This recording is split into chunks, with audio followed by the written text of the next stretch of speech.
Hey, ¿qué pasa, Calexico? Welcome back to the podcast. Today we're here in a place that many of us have probably driven by. I want to say I want to say I've driven by here like 1,000 times back, even thinking back to when I was an IVC student, and then now somebody lives in Calexico and goes to Costco, goes to Lowe's, or goes to Imperial. We drive by here often. Today we're here at the Pioneers Museum with Kaylin Suarez, the director of the museum. Thank you for having me over and, sharing, everything about the museum. Yeah. Before we get into the museum, tell us a little bit about yourself. Don't tell me too much because, like I said, I want to do another episode where it's just you because, you're coming out down here to the valley from somewhere else, but, you bring a lot of experience and kind of want to do a longer episode about you, but tell us a little bit about who you are and how you got here and, your role here at the museum. Definitely. So my husband and I, we moved to El Centro in August of last year. My husband accepted a position to teach Chicano studies at IVC. And I taught a couple of classes in art history over there, as well as I was working remotely with some Texas institutions. My background, actually, I started my career as a French teacher. So my first master's degree is in French studies. I did a master's program in Canterbury, England with the University of Kent. And then it was a year abroad, a semester in Canterbury and a year in Paris. So after that experience, I started my higher education career teaching French, teaching beginning and intermediate French at Lamar University in Beaumont. And my Beaumont is my hometown. I'm from Beaumont, Texas. Beaumont's claim to fame is Spindletop, striking oil. So big oil, gas, petrochemical industry back in my hometown. So I built my career in higher education there. I met my husband. He was teaching history at Lamar University where I was teaching French, and fell in love. During that time, I had gone back to school actually for an art history degree, because after I graduated with my French degree, I didn't really want to teach French. I loved it. It was an amazing experience, but I really wanted to work in a museum. I wanted to write books. I wanted to work in a museum. I wanted to do research. I wanted to do education programs, event planning. I wanted to do it all. And so, along the way during my French teaching career, I was doing a lot of side gigs, and doing a lot of volunteer work at local arts institutions, and fundraising and things like that. And so I was really wanting to gain the skill set that would make me a competitive candidate for museum careers that I was applying for. So I went back to school for a second master's in art history. And then, my husband and I, he really wanted to move back to California. And so that's when we started the job search for jobs in California to be closer to our family here. And, we truly feel like we've been sent to the Imperial Valley. It's been such a blessing. And it's been such a warm welcome from the community holistically.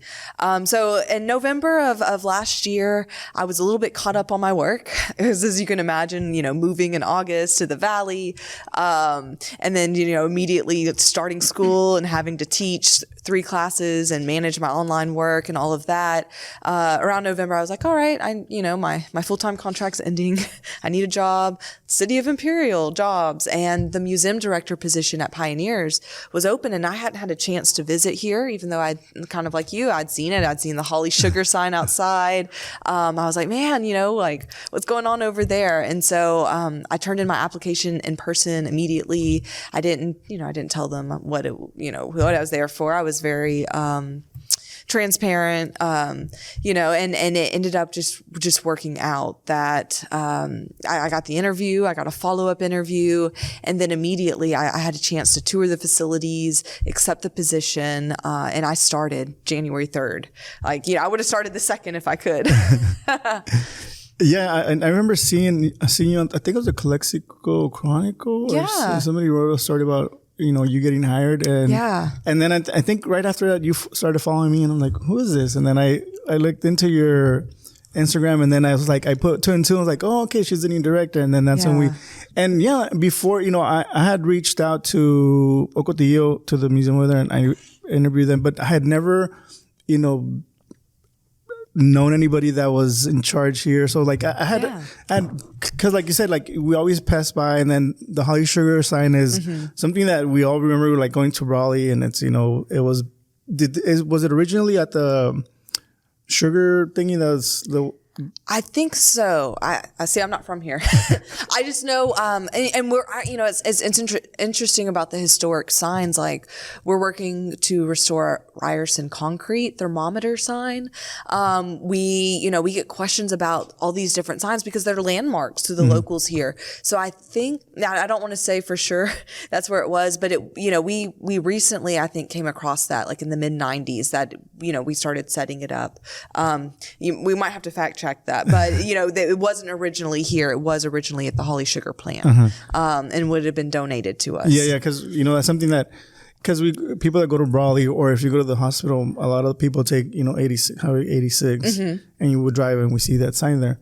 So now that we see it here, it's like, hey, wasn't that sign over there before? Yeah. So there's a lot of things, especially outside, that we drive by and we see, like, oh, I wonder why it's there. Maybe I should stop by it and figure out. But inside there's a lot more stuff going on. Oh yeah.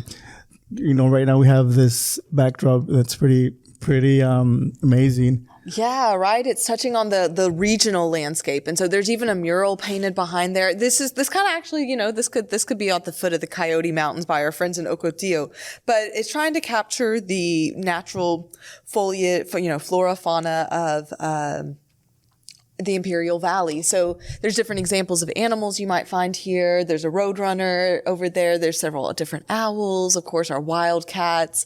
You see lots of desert colors in the mural, and then mountains in the background. This is actually our school tours often start here because the children really, really love just looking at all the different animals, and talking and asking questions. And so it's always, one of the favorite exhibitions for entering the museum. Do you know who all these animals, were they found, or somebody? Yeah, no, they were ethically, we have all the wildlife permits, Fish and Game, don't come after me, please. No, they were, I believe they were donated to us by a taxidermist, locally. And it was a collection that's happened over the years. And so every now and then, I know some of the protected animals, usually they start off as roadkill, and then the taxidermist is able to bring them back to life, and we're donated that way. But I want to say that this is one of the earliest exhibitions. We've had this for 30 years. Yeah. You mentioned roadkill. One of my coworkers, he commuted from Yuma, and he already retired. But I remember one time he's like, "Come here, come into my office." I'm like, "Well, what's up?" He opened this trash bag and he had one of those, and it looked like it was alive because, a lot of times, the mountain lion? Yeah. Okay. Because a lot of times we see roadkill, and like obviously, they've been ran over a couple of times, but a lot of times they're able to get off the road and maybe like, they're not too badly damaged when they get hit. Because that one looked like it was like still alive. Yeah, because his eyes were open, and I was like, "What the heck are you doing that thing?" Yeah. So I saw that, it was like reminded me of that one time my friend brought one of those to work. He had it in the trash. I was like, "What are you doing with it?"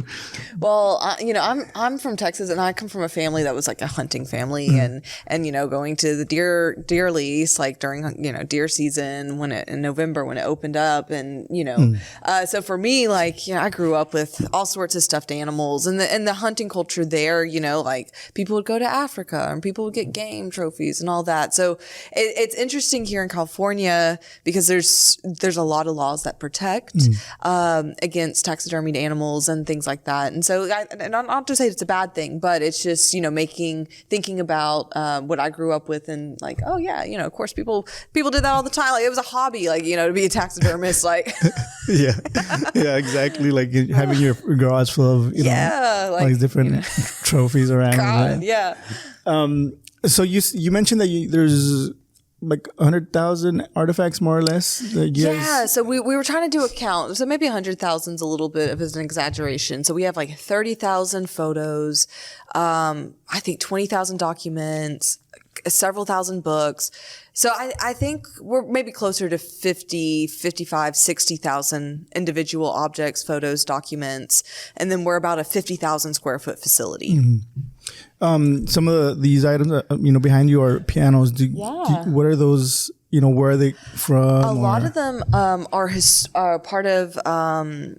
They were part of historic churches. Oh, okay. So some churches in El Centro are donated. The pipe organ has been graciously donated, and there's actually currently funds being raised for its restoration. So it works, but the diagnosis is like the music box behind it needs some needs some work on it, basically. And so that is something that, part of it is like, yes, about once a year we have somebody come and they play the organ. I think usually it's during our holiday tour, but we're also seeking ways to restore it to its fullest potential so that we can get the best sound out of it. This room, we have the pianos in here, but we actually, with IVC on Monday nights, the master chorale comes and they use this as their rehearsal space. And so we have a baby grand piano over there, that they pull out, and then they pull out a bunch of chairs. And the master chorale, it's an IVC class, but it's also a community, choir. So there's other members throughout the Imperial Valley community that sing with the master chorale students. So, we have the pianos on display, but then we also, actively have groups that use this room as a music room. Okay. No, that's interesting. That's good that you guys are able to, work with IVC, especially like it being across. Oh yeah. I walk to work. You get my extra steps in. How many, what do you call them? Exhibits or displays? Exhibits. I would say around 30-ish. So in this room that we're in right now, we call this the map room because behind you, we have this huge map of the Colorado River watershed, that kind of shows, the story about how, they got water to the desert. The Imperial Irrigation District, is kind of in charge of informing the narrative of that display. Beyond that, we have the Cattlemen's Gallery. So a lot of the local cattlemen, historically, those families contributed to that exhibition. Then, the pianos. We have our ethnic galleries. So I want to say there's 14, 15 different ethnic groups that are represented. And these were people who came to the valley, who came for opportunity, basically, whether it was to farm the land or whether it was to start a bunch of businesses, grocers, things of that nature. Well, I'm thinking like the Chinese Americans, when they did come over from Chicali, they were, owning grocery stores. They were providing that service to the communities. Some came explicitly to be farmers. The Japanese Americans, they were the first to farm lettuce in the valley. And that's something that's a staple. Like we're known as the, nation's winter garden. And so it's a really fascinating story that's being told of the different ethnic groups which founded the Imperial County. Upstairs, we have an agricultural gallery that's kind of chronological, and it's considering the development of agriculture here. And it's an interest, obviously the story of bringing water here and the story of agriculture are really linked because, the obvious thing is you need water to grow crops, but also thinking about the labor force and the workforce. And so upstairs, one of my favorite objects, and it's so random, it's a Fresno scraper. And a Fresno scraper is used to help, trench and build, little canals, for your farms. And so, if you think about it, these early farmers, they're coming, they don't have water on a mass scale until the Imperial Irrigation District, right, facilitates that. But all of the tools and all of the workforce, they were all agricultural workforce that built those trenches, that that brought the irrigation here. And so thinking about that, I think that's really, like a huge engineering project like that. Who who was the backbone of that? It was the farmers. So we have our agricultural galleries. We also have a law enforcement gallery that honors local law enforcement.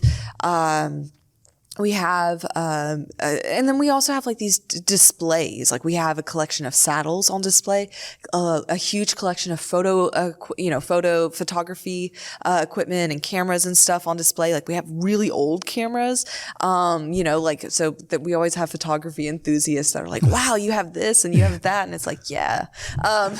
We also have a huge display of furniture and objects, the material culture of those early pioneers, things like quilts, beds, music boxes, early, instruments. Like I'm thinking like, upstairs we have different collections of like violins and things like that. But even down here in our Swiss gallery, they have clarinets.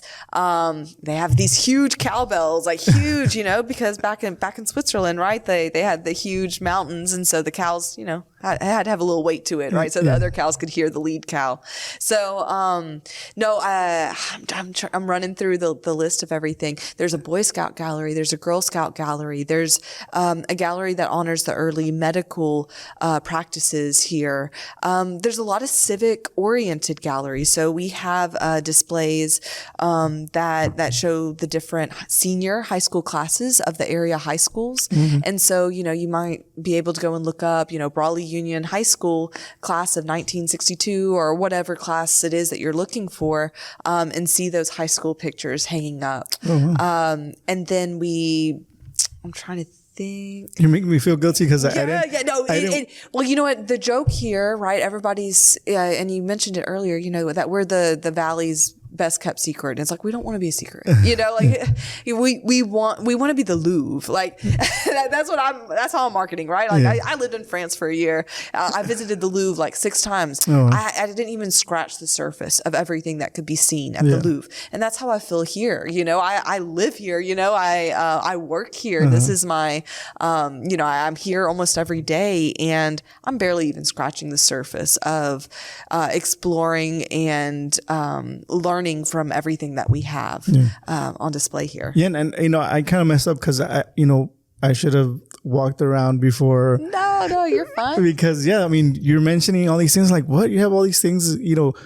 Especially I didn't even know there was a second floor. So it's mind blowing that there's so many things in here that like I said, we drive by every day. Well, not every day, but maybe some people, but others, a couple times a week, and you didn't even know, the history and the cool stuff that, like, for instance, you mentioned, the first picker, what was it? The Fresno scraper? No, but who were the first, to grow lettuce, the Japanese Americans. And now I don't think you see any Japanese Americans picking lettuce anymore. So, well, there's still an active Japanese American community here in Imperial Valley. They, our ethnic displays, we have gallery chairs that a lot of times they're descended from the original pioneers. So like the Japanese American gallery, they're very active in Imperial County. I know. I want to say they do stuff with the Honey Festival in Westmoreland. They sponsor a scholarship for IVC students. One of my students was asking me, she's like, do you know about this Japanese American scholarship? I was like, no, I had no idea. And, looked into it. And so it's like, there's still, a lot of people do move off, that's how life happens, but there are still the descendants of the original folks that were growing and picking lettuce, right, that are still living here in the Valley and who are still supporting, like they're supporting the museum and they're supporting the next generation learning about the past. Yeah. Something that you before we started recording, you also say Chicali a lot. Yeah. Even though it's, Oh, well, because is it because of your students? Chicali, like it sounds cool. It's easy, like, and then my accent, like I said, Mexicali, like Chicali is fine. It's just I find it funny that when you talk about Mexicali, it's like, oh yeah, Chicali. It's like, it's you see it on shirts. You mentioned, we were talking about marketing a little bit earlier. Like I'm a millennial. Like I've had a phone in my pocket since I was 14. And so I love Instagram. I wrote those press releases. So like I have, this marketing and public relations. That was kind of one of my side gigs, like journalism, public relations, marketing. And so I try to be like conscious. Okay. Like how are the locals referring to things? Like how are, what's the mindset? I see students that come to my class and like they have like a Chicali way shirt on, and it's like, okay, cool. Like, they're not calling it Mexicali. They're not like, oh, I'm from Mexicali. Like I don't think any of my students have ever told me that. Now, of course, like some of the, the woman I'm working with on the translations, like she said Mexicali, but no, my students, like, people my age, like, my students are, their ages, they range. I'm 30, their age ranges all over at a community college, which is really like one of the things I love about community colleges is like, we're all adults there, I don't need to discipline anybody. We're all there, to learn from each other. With Chicali, like I see a lot of like brands that use that, or like T-shirts, kind of, and then just hearing my students telling me where they're from. I'm very like, I like paying attention to marketing. I like paying attention to, like how are the locals talking and speaking? Yeah. And I think that's a huge tool when it comes to promoting, a place like this where, I wanted to ask you, what would you say is the average age of visitors, people that come in here? What would you say it's like the average age? So, we have all ages that come and visit. And so like we do our big events, which draw in like a very wide crowd, like that's a family crowd. But then we also, something that's a culture that's new to me is snowbird culture. All of these folks that come from Oregon or, Northern California or Washington State or Canada, coming down here and like living here 6 months out of the year. So we do tend to we have a really diverse visitors just because they're coming from all over, because they're staying in the Imperial Valley, for the weather during that time. Students, we cater. We have a 5th grade tour that that brings in a lot of 5th graders, but we also, just thinking about the different tours that we have coming up. We're working with a group of special education students on a tour. We're working with a group, like a homeschool cohort, co-op on a tour. So they're going to be age ranges from 5th to 12th grade. So, honestly, we get everybody. I think my volunteer force, they are, ages range, but we do have a lot of people that are retired in their 60s, 70s, 80s. Mm-hmm. And, but it's amazing to me because, my grandmother's 84 and she's hard. Like she does not have the energy. Like the folks that are around me that come here, like they're running, like, when I first started here, like people were running circles around me and it's like, man, you're 78 years old. You're running circles around me. And so, like, I think that's the perception here is that it's a lot of old people and that's not true. Cause even like, are, people that you might think, oh, they're old people. Like, no, they're not. Like their spirit is really young. And they have this energy and they're super inspiring that, me and my colleague, we're both, in our 30s, and we're like, man, like we got to keep up with them. Yeah. But no, I would say honestly, our visitors, it's everyone. Our students, oh man, like this semester I assigned my students our first writing assignment. Like we're practicing visual analysis, and visual analysis is a methodology used in art history that you look at an object for its own sake, right? So like this water bottle, I'm not going to come at you and talk about, oh, water, it's H2O, blah, blah, blah. I'm going to say, all right, this object, it's made out of plastic. It's shaped a little bit like a cylinder. There's a lid on top of it. It has a blue label, right? You're trying to be like as scientific and objective as possible. So for that exercise, I'm having them come here, come to the museum, go to our ethnic galleries, look at some of the examples of art and visual culture that are in those galleries, and do a close looking, do a visual analysis. And so the other day I was walking across from teaching my class and I had like 3 or 4 students following me.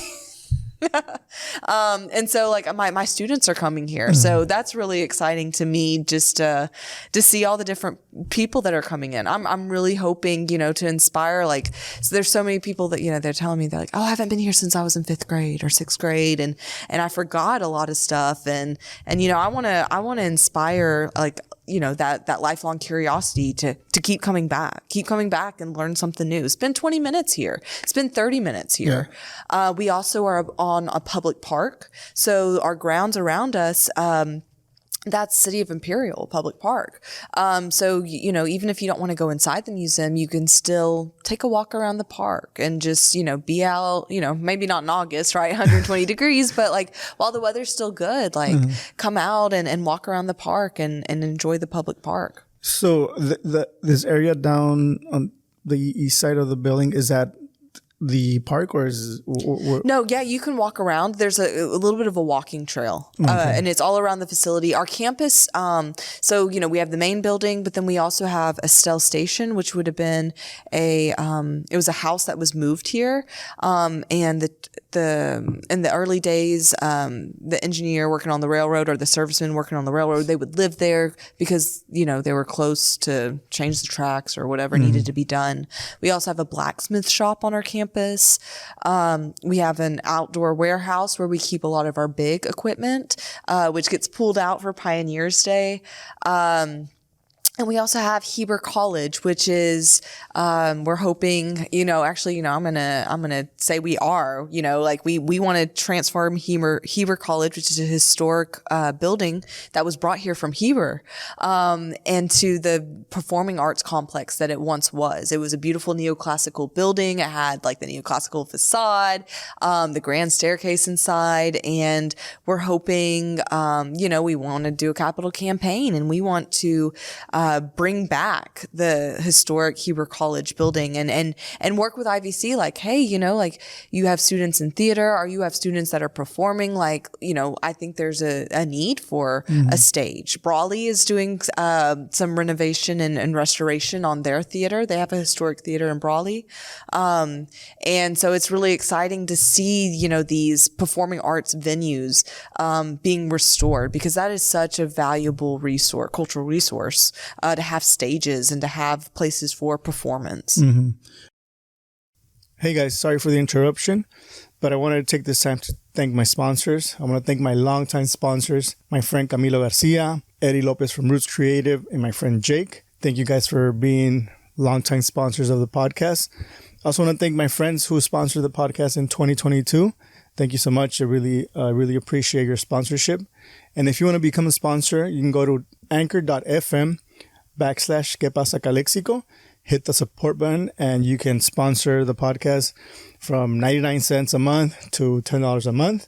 It really helps me a lot to make this podcast better, sound better, look better, and reach out more people by promoting the podcast in social media and other websites. So if you want to become a sponsor, make sure to go to my Anchor page, and I'll leave a link in the description of the show.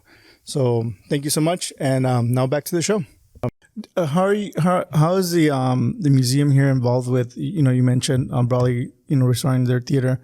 How are they involved with, cities in terms of, historical artifacts or buildings or, I don't know, other things that might be, part of the land that, in the future might end up here? Or are you guys involved in making sure that, they're being kept up or not being destroyed? Yeah, so we're a private museum, and so a lot of our stuff here is donated to us. It is donated to us from the community, from people, from former business owners. That's how we got the Holly Sugar sign, or even funded by those entities. So our museum, we started off as a historical society. In 1928, there was the Imperial County Historical Society. And, the first 50 years of the Historical Society, they met, they were collecting things were donated to them, and there was a demand for a museum space of some capacity. So they started off at the fairgrounds, in one of the buildings in the fairgrounds, and they were there for like 30 years, I think, sometime in the 50s up through the 80s. And then they started a capital campaign to build a building. And so they struck ground, I think they broke ground in 92, and then the building was officially open in 94, 95. And since then it's really grown because of donations from the community, donations of time, but also like objects and, like all of the farm equipment that you see around, those would have all been donated by people. And so, we are on park, right? So the city does work with us, in, letting us have our facilities, on the public park. And we make sure that the facilities stay nice and maintained and stuff like that. You say, most of the artifacts are, mostly privately donated. What about funding? Like, how do you guys, we write grants. Really so I think part of our, most of our funding has been through donations. We have been really, really fortunate. Our board, and the function of any board is to use their experience and their connections in order to best uphold the mission of an institution. So our board does that. Our board are experienced professionals throughout different cities in the valley. I have Holtvillians, I have Brawleans, I have people that, are from El Centro and lived in El Centro, Calexico, from all over. And that they come with that wisdom of, how's best to approach different funding opportunities within our local institutions. Anytime you're talking about money, you're also talking about developing the trust with anybody that's going to, be generous with giving you any sort of donation. And so that's something too that we have is, because, we have this really dedicated volunteer force that fiercely believe in the mission of preserving this history for the next generations. Our board, they fiercely believe in that mission too. And we're able to connect with different businesses, that historically have either been family friends or had, been people like, oh yeah, we had connections through the Swiss Club in Holtville, or we had connections here with the cattle call in Brawley. So, we've been really privileged, that we have those connections and we have that community trust that we've been able to receive funding in that way. We do have admissions. We do charge for admissions. So that generates some income for us. We have a gift shop it's a thrift shop model. So we, have free donations. And so we don't have to worry about, paying overhead for a separate space. So that does bring in some revenue for us. We have events, which bring in revenue, and we're hoping to continue to grow our events and build bigger events where we're able to bring in more funds. The other thing that we do to bring in money is grant writing. And that's something that we have been really, really fortunate that a couple of members of our board have kind of teamed up as a grant writing committee and have started shooting out applications. And and I've learned a lot from them just in the past couple of weeks about, I'm starting the grant writing process for a couple of different grants, for digitization and things of that nature. But grant writing is something that's going to be super, super important for the health of our institution, especially as we're thinking long-term goals, like, updating Heber College to be a performing arts center, continuing to hire people. My archivist that, they hired me, they hired a second person. So of course, like having a healthy, financial, foundation so that I can continue to pay us and continue to grow our paid team. So we're going in, with being able to, maintain ourselves with these private donations of time, like, the fact that it's just, I keep on saying this, Jose, but it's just incredible to me. I have never in my life seen, so many dedicated volunteers like that they approach this like a full-time job, like, and we have office place banter and I tease them about, oh, you're going to be volunteer of the month, or no, you're going to be volunteer of the month, or, and it's, I think that can be taken for granted sometimes is how valuable time of skilled volunteers is. And then of course, the being privileged to have the network through my board of people that believe in this mission and that want to donate significant money to fund our Pioneers Day, to fund our Museum Day, to fund our holiday tour, which we do at the end of the year. Because ultimately it's like, okay, you know, like we can put money into stuff, but we're a public asset. Like we're a public resource, you know, the public should use us and should come to us and take pride in the local history, but also in the area. Cause this is a beautiful place. Mm-hmm. Yeah. And before we started recording, you were talking about, you know, the location, how, you know, maybe you could go back to because and I was feeling bad when you were talking about it because it sounded really nice how you mentioned, you know, the fields and then the equipment out there, and then you have the backdrop of, you know, the mountains and So no, I mean, I come from Beaumont, Texas, right? Beaumont, and I studied French. So like Beaumont means beautiful mountain. There's a Beaumont, California, and they got mountains there. There is no mountains in Beaumont, Texas. We're at sea level, right? It's kind of similar here. So to me, you know, the mountains, like I was telling my husband, we were driving, you know, when we were driving from Brawley back into El Centro, I was like, you see how you can see the snow on the mountains, right? Like you can see how the sun's reflecting off the snow. So to me, the landscape is just different. At IVC across the street, they have like the world's most beautiful bus stop. Like, and like, maybe that's a hyperbole, but like to me, like, no, like, you know, it's nice, you know, nice, renovation or refresh or, you know, architecturally it's interesting bus stop, but like just seeing just the open expanse, you know, the fact that like it's constantly like my breath is constantly taken away here just from the open expanse because I'm from the suburbs, you know, you don't have big wide open spaces.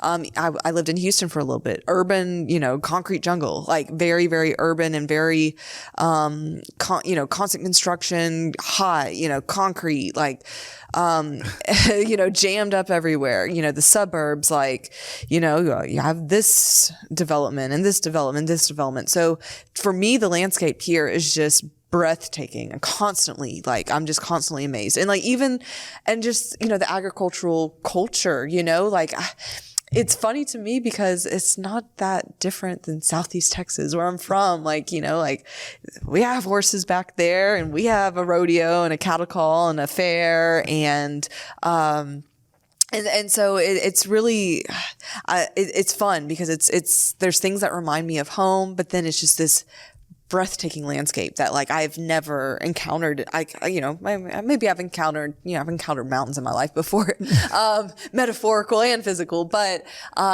you know, just the fact that it's every day. I open up my door and like, you know, a sunset, like the colors that we get here and the sunsets, you don't get that anywhere else. Mm-hmm. And that's just amazing to me. Yeah. I think the sunsets for me is something that, sometimes like I'll be coming out of a store or something and I'm facing east and it's like, or west. Yeah. West. And it's like, wow, that's beautiful. And I'll take a picture. Yeah. You know, I never do anything with the picture, but it's on my phone. And, you know, I was like, man, it's really nice. I don't think I've ever seen that before anywhere else, but yeah. And it's true. Like we get these really nice colors. Mm-hmm. And then especially when you see the, you know, Mount Signal or the mountains over there, like we take for granted the landscape here because, you know, to us it's just like, oh yeah, there's a field there, desert, and then and everybody's like, oh, what's great about living here is we're close to Yuma, or we're close to Chicali, or we're close to San Diego, or we're, you know, 3 hours from Riverside. It's like, all right, all those places are great and cool or whatever, but like, we're 20 minutes from Brawley. We're, you know, 20 minutes from Holtville. We're, you know, 10 minutes from, you know, El Centro or Calexico or whatever, right? And so to me, like, it's really exciting to be able to, you know, do a tour of the Imperial Valley and like hit all these different towns and get a little bit of a different taste. Like, you know, Brawley has a different feel than Holtville does. And Calexico has a very different feel than Imperial. So that's been fun as well. But what they have in common, right, is this shared culture, the agricultural, very strong ties to the land and very strong ties to the community. Yeah, and I think it's something that lately I've been mentioning a lot, that, you know,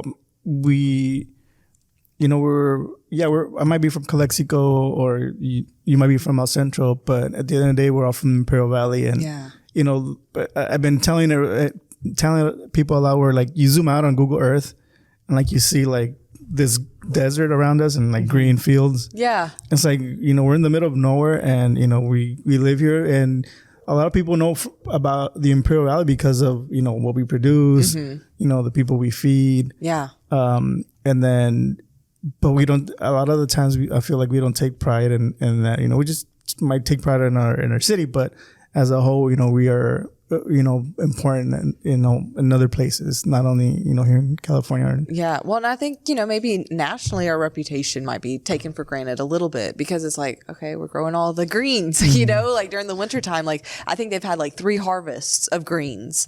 And I think this might be the last of the winter harvest, that's coming up. But, and I would love us to have a better, unifying identity as being the Imperial Valley. I go to class and my students are wearing like LA Dodger hats or like San Diego Padres. It's like, why can't we have them like in a Barbara Worth hat, or maybe that's not cool. Holly Sugar hat might be cool, or, something like a Salvation Mountain, like cool t-shirt that incorporates something from Salvation Mountain, because like, it's just, again, like the Valley as a whole, like the Carrot Festival, like, that's cool. Like, like the displays they have for the Carrot Festivals are crazy. Like, so I think there's ways that we're iconic, and I think there's ways we can be creative by thinking about like ways we identify as Imperial Valleyans. And I think coming here to the museum, and looking at the history can, maybe encourage a little bit more, people taking pride in, where we came from and where we're at now. Yeah. And yeah, I think, I encourage people to I mean, it's my first time here, but I'm definitely going to come by and do a real tour, not just, sure. Here in the middle. But, I really encourage people to swing by and, stop by and see, all these cool things, our history. Can you tell us a little bit about the fees, your times? Yeah. So we have different, ticketing rates, for different categories. So like our general admission is $6, and then we do a veteran discount, senior citizen discount, $5. We have students over the age of 12, they're $3, and then ages 5 through 12 is $2, and then like it's free for if you're under 5. So we have like a whole range of prices, but so it's pretty good. It's not that bad. Of an admissions to come. We have events throughout the year. Some of them are ticketed. And of course, like any of our ticketed events, the proceeds they're going to these really cool projects that we're starting to fund with digitization and QR codes and that kind of stuff. And we announce those on social media, in constant contact. We have an email list for people. And so we keep people informed, when we have ticketed events like that. Our Pioneers Day is coming up, and that's free to come and walk around. And then of course, we have different vendors that you can buy food, or you can we're going to have pulled pork sandwiches. We're going to have, baked goods. There's going to be a bake shop that has pecan pies, the world's best pecan pies, from a gourmet cook. We're going to have, a blacksmith come out. And so there's a lot of demonstrations that are happening that day that are free. So we encourage the families to come check us out when we have those big free events. When is Pioneers Day? Pioneers Day is April 1st, Saturday, April 1st, 10 to 2.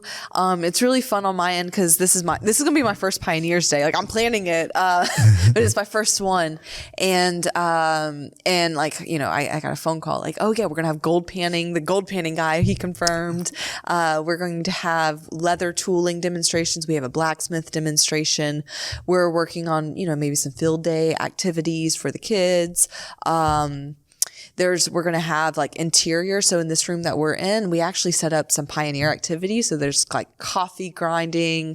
There's butter churning. They bring out these butter churns and let the kids crank them to, eat some butter on a cracker. They do a little sewing circle demonstration. So there's some, women who are skilled sewers that come in and they help the kids make little sachets with, potpourri. we have a little quilting activity, and we're hoping to expand. Maybe in the past we haven't. Well, and I say this, as somebody that's new here, and of course we've been affected by COVID like everybody else. So like last year was our first Pioneers Day back, and they weren't able to do the indoor activities at that time. So now we're coming back and we're increasing our offerings back to what we were pre-pandemic. So that's pretty exciting, and it's really like we have vendors and we'll be doing things to help us generate revenue during the event and to pay for the event, of course. But it's going to be a free event for people who, if you've never been to the museum, that's the time. Like come and peek and get a look around and then come back to have more of an intimate time to explore the collections on your own. Yeah, for sure. So we're almost at an hour, like 45 minutes. Yeah. Anything else that, I didn't ask you that you might want to let the listeners know? Like I said, I want to come back and have another conversation just with you. For sure. Because I know, just talking before the podcast and, what you've been telling me about the museum, you're really passionate about what you do. And then, I was doing some research on your Instagram and, you have a lot of experience, especially like in the art world. You look like somebody who likes art. Yeah. I remember my horse shirt, but it's, it's like an artful horse shirt. Yeah. On my end, I just really want to hone in on the mission of the museum, and that is to serve our community and for the community to embrace us as a resource. And whether, like that community could be, our locals who are seeking us to learn more about their roots. It could be, trying to do genealogical research. You reach out to our archivist to, figure out a little bit about your roots because you want to understand where you come from. I'm so excited to be working with Imperial Valley College on figuring out ways we can bring students in for, service learning opportunities, internships, work study, type of opportunities. And so like holistically being a resource, whether it is, a personal reason or professional reason why people want to come and visit us and access our collections. So, I think, I made the reference earlier. I'm not an outsider. I'm a transplant. I was sent here. Me and my husband holistically believe that we were sent here, and I'm learning along the way. And part of what fuels me and part of my job is just every day is different. Every day I'm meeting somebody new and every day I'm learning something new. And I mean, if that's happening to me on the job, just imagine being a visitor coming in here and spending 30 minutes, the type of transformative experience you can have, visiting our collections. Yeah. And you mentioned, using this as a, if you're looking for, your genealogical, history. I mean, there's a lot of people that, their families have street names that have been here, their founders, that's, their great grandkids still live here. So, I can imagine being a great grandkid of somebody that's might have an artifact here or pictures from, when they first started. So, I think it's coming from a small community, county that, like you mentioned, there's a lot of, people that are still here from, a long time ago. This is a good, good resource to come and find a little bit about more of your family and your roots and stuff like that. That, and then just taking pride in this area, taking pride in living here. Like, okay, yeah, cool. I got to live in Paris for a year, but when I lived there, like I was an outsider, and I wasn't accepted here. Like everybody's accepting me. Like I'm having a great time. And then like once you take pride in being where you're from, that's how you get. I love my volunteers. I need my volunteers, and I appreciate them. But I want to continue to grow my volunteer force. And continue to get young people in here. We could have a museum TikTok. I don't have time for that, but hey, Ivy Irony, he's out there on Instagram. Hey, come through. Like, let me get you like a communications internship, friend. Like, and like taking, and empowering our youth, keeping our youth here. Like, okay, I know you go out to San Diego or you go to Cal Poly or you go wherever for college, but come back and bring that knowledge, bring those skills and build something here. So many, I got to live in a big city at different points in my life. I lived in the suburbs and small cities, different points in my life. And home is where you make it. You know, you can complain about the small town all you want, like, oh, nothing to do here. But it's like, all right, if there's nothing to do, then you make it. Like, and if you build it, they will come, right? Like, so I'm really, I'm inspired by the potential. I'm inspired by people that are already around me, people that are moving and shaking and doing things at the museum that have been doing it for decades. But I'm also inspired by the potential of bringing in the youth, bringing in the children, bringing in these young Gen Zers that have these fresh ideas and that are doing really cool, fun things that can benefit the museum and can benefit our mission and what we're trying to do and serve as a resource for the people. Yeah, and speaking of, I'm 40 and you're 30, and I think that I would say you're young because I'm already 40, but having a young director can really benefit the museum. Especially like social media. I mean, Instagram, I think Instagram is right now, besides TikTok, I have no idea how to use TikTok. But I think I'm a little bit more comfortable with Instagram. And I think it's what the Imperial Valley is a little bit more comfortable with. Because we're always a little bit late when it comes to like the social media or technology or just in general, like we're like a generation of whatever, like whether it's clothes, whether it's technology, whether we're like a generation behind. But Instagram is something that we're a little bit more comfortable with, and I think that's how me and you got in touch. So I think that you having those skills, learning, knowing technology is going to help the museum a lot too. Honestly, they already had a social media strategy in place, and they have a captive audience. I want to say we have like 3,000 followers on Facebook. Maybe I'm exaggerating. Sorry, math isn't math. And maybe it's somewhere between 1,000 to 3,000 followers on Facebook, and that's not nothing.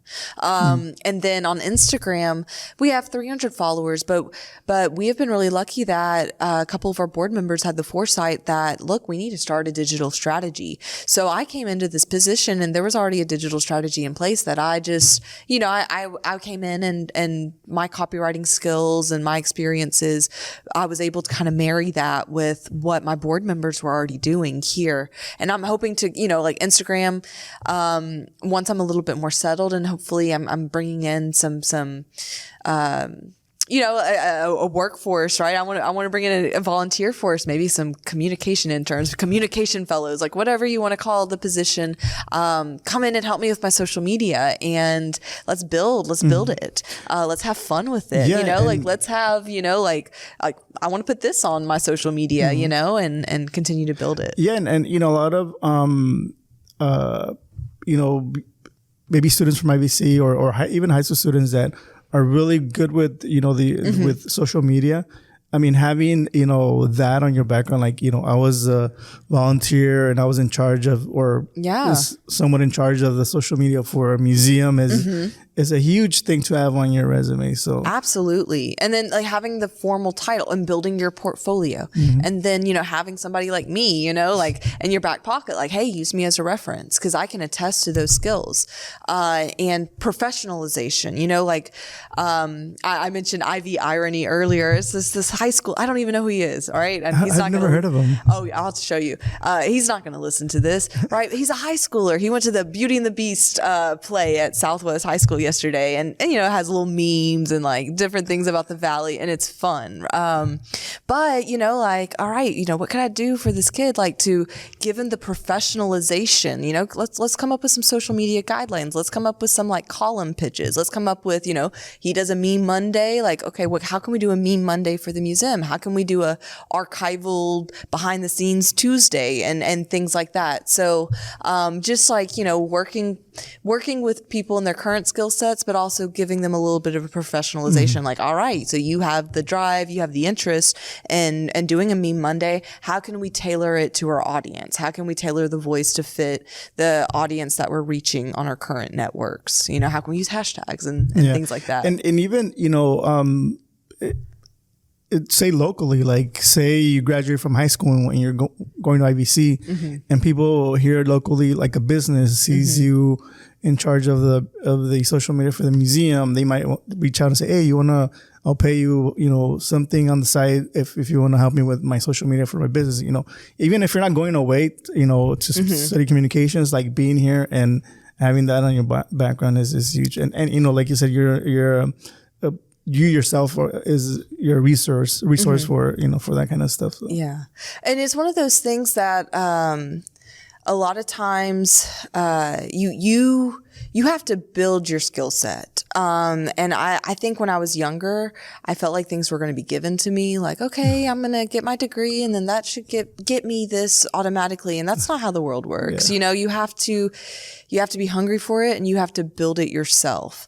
And so that's what I did for to be prepared to handle a job like this.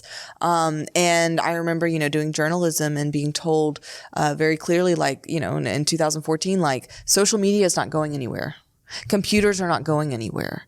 Podcasts aren't going anywhere. Like, you need to keep up with where the world's at. And, at the time there weren't formal classes about social media. It was just kind of learning, on the fly, on the go. So I think that's something, and especially here, when I mentioned earlier about, small time, I see nothing but potential. There's nothing but potential here.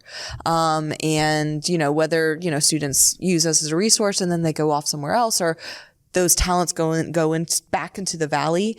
I'm hoping to help others build things here. Yeah. Well, thank you again for your time. I had a lot of fun talking to you. Hopefully we can do it again. And hopefully you can have a chance to talk to your husband as well. Yeah, for sure. But yeah, I want to invite everybody to stop by the museum. April 1st is Pioneers Day. Sounds like it's going to be a lot of fun. So yeah, thank you guys for listening or watching, and we'll see you guys in the next one. Thank you, Jose. Peace. Bye.